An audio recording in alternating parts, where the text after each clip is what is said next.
sampaikan? Ya, jadi saya terkait dengan materi kebagian terkait dengan hukum lingkungan.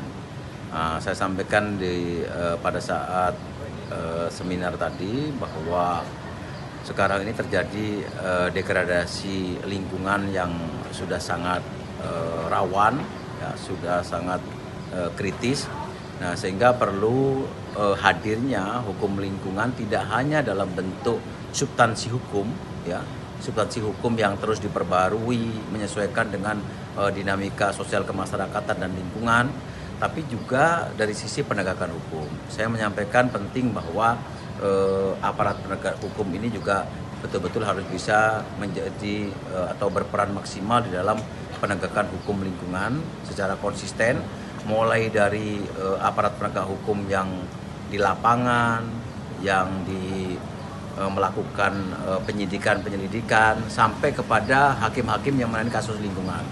Kemudian juga tidak kalah pentingnya saya menyampaikan peran masyarakat, karena legal culture atau peran masyarakat itu sebagai bagian dari optimalisasi penegakan hukum.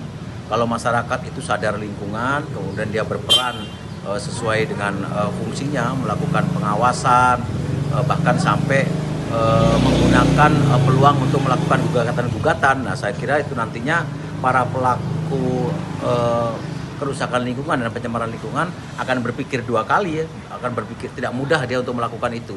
Jadi, oleh karena itu di akhir sesi saya sampaikan bahwa yang diperlukan sekarang itu adalah politik hukum lingkungan dalam bentuk pembentukan regulasi. Dalam hal ini saya mengusulkan adanya instruksi presiden dalam pemberantasan persoalan-persoalan lingkungan.